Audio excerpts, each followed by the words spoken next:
చందు మీద ఒట్టు వేయించి వల్లి చేత నిజాన్ని బయట పెట్టించిన నర్మద అసలు ఇదంతా ఎలా జరగబోతుందనేది ఈ వీడియోలో తెలుసుకుందాం. నర్మద చెప్పిన నిజంతో చందు అయితే కోపంతో రగిలిపోతూ ఇక వల్లిని నిలదీస్తూ ఉంటాడు. చెప్పు, ఆ విశ్వాగాన్ని అమూల్య ప్రేమించడానికి కారణం ఎవరు? నువ్వే కదా, నువ్వే వాళ్ళిద్దరిని మధ్య ట్రాక్ నడిపించావు కదా, చెప్పు అని అడుగుతూ ఉంటాడు. ఇన్ని రోజులు నిన్ను నేను ఎంత నమ్మాను, నా కుటుంబాన్ని నువ్వు కాపాడుతున్నావని, నా కుటుంబాన్ని సంతోషంగా ఉంచుతున్నావని అనుకున్నాను, కానీ నా కుటుంబ గౌరవాన్ని తాకట్టు పెడుతున్నావని అస్సలు కూడా అనుకోలేదు అని అంటూ ఉంటాడు. చందు అయితే అదేంటి బా అంత మాట అన్నావు, నేనే తప్పు చేయలేదు బా అని అంటూ ఉంటుంది వల్లి. నువ్వు తప్పు చేసావో చెయ్యలేదో నిన్న నువ్వు ఫేక్ సర్టిఫికేట్లు సృష్టించిన విషయం గురించి తెలిసాకే తెలిసింది అని అంటూ ఉంటాడు చందు. ఇక చందు మాటలకి అప్పుడే ఇక వల్లి అయితే నర్మదా ప్రేమ నన్ను ఇరికించాలని చూస్తున్నారు, నన్ను ఇరికించి నా కాపురాన్ని కూలగొడదామని చూస్తున్నారు, ఇప్పుడు వాళ్ళకి నేను పెద్ద షాక్ ఇవ్వబోతున్నాను అని వల్లి మనసులో అనుకుంటూ, బా అమూల్య విశ్వాన్ని ప్రేమించడానికి కారణం ఎవరో నేను నీకు చెప్తాను అని అంటూ ఉంటుంది వల్లి. అప్పుడే ఇక చందు అయితే చెప్పు ఎవరు కారణం అని అంటూ ఉంటే ఇంతలో నర్మద ప్రేమ ఇద్దరు కూడా అక్కడికి వస్తారు. ఇప్పుడు చూడు, తన నోటితోనే నిజాన్ని ఒప్పుకుంటుంది అని నర్మద అంటూ ఉంటే అమూల్య కూడా దూరంగా ఉండి చూస్తూ ఉంటుంది భయపడుతూ. అప్పుడు ఇక వల్లి అయితే అమూల్యని విశ్వాని ఒక్కటి చేసింది ఎవరో కాదు బా, ప్రేమే.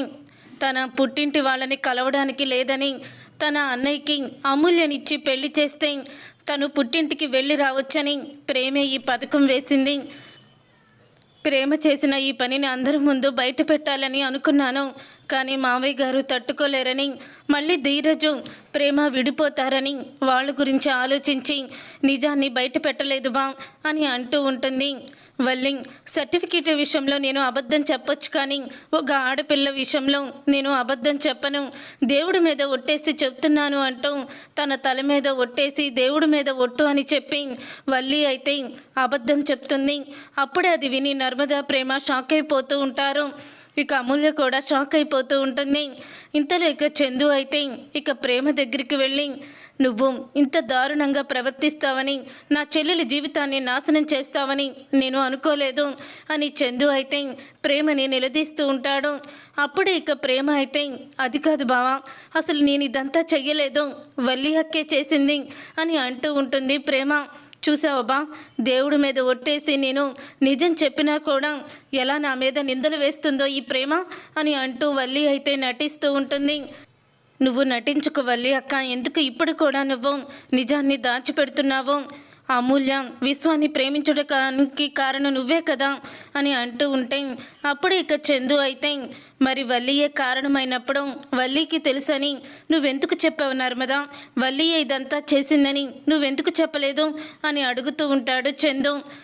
అలా అయితే నేను నిజం కూడా చెప్పాలి కదా బావా, పక్కనే ప్రేమ ఉంది, వల్లి అక్కని అడిగి నిజం తెలుసుకో అన్నప్పుడు ప్రేమ గురించి బయట పెట్టేస్తుందని నేను కూడా అనుకొని నీకు నిజం చెప్పకూడదు కదా, వల్లి అక్క నోటితోనే నిజం చెప్పించాలని నీ దగ్గర అలా చెప్పాను అని అంటూ ఉంటుంది నర్మద.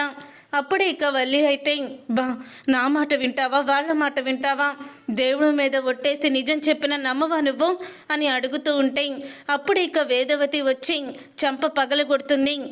వల్లిది చెంప పగలగొట్టి, ఏంటే ప్రేమ అమూల్యకి విశ్వాకి మధ్య ప్రేమ కథ నడిపించిందా, చెప్పడానికైనా నోరెలా వస్తుంది నీకు అని అంటూ ఉంటుంది. వేదవతి అయితే అప్పుడే నిజం అత్తయ్య గారు, నేను చెప్పేది నిజం, దేవుడు తోడు అని అంటూ ఉంటే ఛీ, దేవుడిని కూడా వదలడం లేదేంటే, దేవుడి మీద ఒట్టేసి చెప్తున్నావా, మీ అమ్మతో నువ్వు ఫోన్లో మాట్లాడేటప్పుడు ప్రతి మాట నేను విన్నాను, అప్పుడే నిన్ను చంప పగలగొట్టి బయటికి గెంటేయాలనుకున్నాను, కానీ నా కొడుకు జీవితం గురించి ఆలోచించి వాడు మోసపోయానని బాధపడతాడేమో, మళ్ళీ నేను ఇలాంటి కోడల్లా ఏరుకోరి తీసుకువచ్చి నా కొడుకు జీవితాన్ని నాశనం చేశాను అని ఆయన ఎక్కడ బాధపడతారో అని నేనే నిజాన్ని బయట పెట్టలేదు అని అంటూ ఉంటుంది. వేదవతి అయితే చూసావుబా, వీళ్ళందరూ ఒక్కటైపోయి ఇప్పుడు నన్ను ఎలా ఇరికించారో, చివరికి మన ఇద్దరిని విడదీయడానికి మీ అమ్మ కూడా వీళ్ళిద్దరితో చేతులు కలిపింది అని అంటూ ఉంటుంది. వల్లి అయితే అప్పుడే వల్లి మాటలకి ఎందుకు వదినా ఇంకా అబద్ధాలు చెప్తున్నావు, అసలు ఇన్ని అబద్ధాలు ఎలా ఆడగలుగుతున్నావు అన్నయ్య, విశ్వాకి నాకు మధ్య ప్రేమ కథని నడిపించింది వల్లి వదిని అని అంటూ ఉంటుంది అమూల్య. అయ్య బాబోయ్ ఎంత అబద్ధాలు ఆడుతున్నారో, అసలు మీరు మనుషులేనా అని అంటూ ఉంటుంది వల్లి. అప్పుడే నర్మద అయితే మీరందరూ ఆగండి అత్తయ్య, సరే వల్లక్కయ్ నువ్వు చెప్పేది నిజమే అనుకుందాము, అంటే దేవుడు సాక్షిగా నీకు ఏ తప్పు తెలీదు, నువ్వే తప్పు చెయ్యలేదు అంతేనా అని అంటూ ఉంటే, అవును దేవుడు సాక్షిగా నిజంగా నేనే తప్పు చెయ్యలేదు అని అంటూ ఉంటే, సరే అయితే ఎలాగో నువ్వు తప్పు చేయలేదని దేవుడి మీద ఒట్టేసి మరీ చెప్తున్నావు కాబట్టి అలాగే అదే ఒట్టుని బావగారు తల మీద వేసి చెప్పు, నువ్వు ఈ తప్పు చెయ్యలేదని అని అంటూ ఉంటుంది నర్మద. అయితే నర్మద మాటలకి ఇక షాక్ అయిపోతూ ఉంటుంది.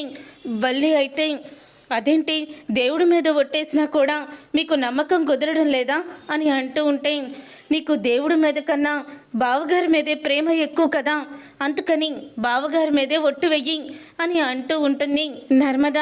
అప్పుడే ఇక వల్లి అయితే షాక్ అయిపోతూ ఉంటుంది. బావగారు మీ మీద ఒట్టేసి వల్లి అక్కని ఇప్పుడు చెప్పినట్టే ప్రేమే దీనంతటికి కారణమని చెప్పమనండి, అప్పుడు మేం కూడా మా తప్పుల్ని ఒప్పుకుంటాము అని అంటూ ఉంటుంది నర్మద. ఇక నర్మద మాటలు విని అప్పుడే ఇక అదేంటి వల్లి ఇప్పటి వరకు కూడా నువ్వేం చెప్పావు, ఇదంతా కూడా ప్రేమే చేసిందనే అన్నావు కదా, దేవుడి మీద కూడా ఒట్టేసావు, అలాగే ఇప్పుడు కూడా నా మీద ఒట్టేసి అదే మాటని చెప్పు అని అంటూ ఉంటాడు చందు. అప్పుడే ఇక ఆ మాట విని ఒక్కసారి వల్లి అయితే షాక్ అయిపోతూ ఉంటుంది. చెప్పు, ఒట్టుకి చాలా పవర్ ఉందక్క, నువ్వు ఒట్టేసి నిజం చెప్తే పర్వాలేదు కానీ అబద్ధం చెప్తే మాత్రం ఒకే ఒక్క నెలలో అది చాలా దెబ్బతీస్తుంది, గుర్తుపెట్టుకో అని అంటూ ఇంకా భయపెడుతుంది నర్మద. అప్పుడే ఇక వల్లి చెయ్యి తీసుకొని వెంటనే చందు అయితే తన తల మీద పెట్టుకుంటాడు. నిజం చెప్పు, ఏది నిజం ఏది అబద్ధం, నువ్వు చెప్పేది నిజమా వీళ్ళు చెప్పేది నిజమా అని అడుగుతూ ఉంటాడు. అప్పుడు ఇక వల్లి అయితే ఇక చెయ్యి తీసేస్తుంది తల మీద నుంచి. ఇక చెయ్యి తీసేయాలని అంటే దేవుడి మీద ఒట్టేసి నువ్వు చెప్పిందంతా కూడా అబద్ధమేనమాట, అంటే నా చెల్లెలి జీవితాన్ని నాశనం చెయ్యాలనుకున్నావా నిన్ను అంటూ చెంప పగలగొడతాడు చందు. అయితే అప్పుడు ఇదంతా విన్న రామరాజు ఇక దగ్గరికి వస్తాడు. రామరాజు దగ్గరికి వచ్చి ఏంటి అమూల్య విశ్వాగాన్ని ప్రేమించడానికి కారణం వల్లీనా అని అడుగుతూ ఉంటాడు. అప్పుడే ఇక ఒక్కసారి అందరూ కూడా నిజం తెలిసిపోయిందని రామరాజుకి షాక్ అయిపోతూ ఉంటారు. అప్పుడే ఇక వల్లి అయితే మావయ్య గారు ఇదంతా నేను కావాలని చెయ్యలేదు, ఆ బండోడు మా అమ్మ నాన్నని చంపేస్తానని బెదిరించాడు మావయ్య గారు, అందుకని నేను నిజాన్ని బయట పెట్టగా తప్పలేదు అని అంటూ ఉంటుంది వల్లి. అప్పుడే ఇక వల్లి మాటలకి రామరాజు అయితే రే చందు, నీ భార్య మన ఇంటి మన చెల్లెలి జీవితాన్ని అమూల్య జీవితాన్ని నాశనం చేయాలని చూసింది, ఇలాంటి అమూల్యని క్షమించే ప్రసక్తే లేదు, నువ్వు ఏ నిర్ణయం తీసుకున్నా నాకు ఓకేరా అని అంటూ ఉంటాడు రామరాజు. అప్పుడే ఇక నా చెల్లెలి జీవితాన్ని నాశనం చేసి నా కుటుంబ గౌరవాన్ని తీయాలని చూసిన నిన్ను అస్సలు కూడా క్షమించను, నువ్వు చేసిన తప్పుకి చివరికి దేవుడి మీద కూడా ఒట్టేసి అబద్ధం చెప్పి ప్రేమని నిందితురాల్ని చెయ్యాలనుకున్నావు, నిన్ను అస్సలు కూడా నేను వదిలిపెట్టను అని అంటూ ఉంటాడు. ఇప్పుడే ఈ క్షణమే ఇంట్లో నుంచి బయటికి పో అంటూ ఊహించని నిర్ణయం తీసుకుంటాడు చందు. అయితే చూసారుగా ఫ్రెండ్స్, రాబోయే కథలో ఖచ్చితంగా ఇలాగే జరగబోతుంది. మరి ఇలాగే జరగాలని మీరైతే కోరుకుంటున్నారా? అయితే వీడియోని తప్పకుండా లైక్ చేయండి. మీరు చేసే ఒక్క లైక్ మాకు ఎంతో సపోర్ట్ని ఇస్తుంది.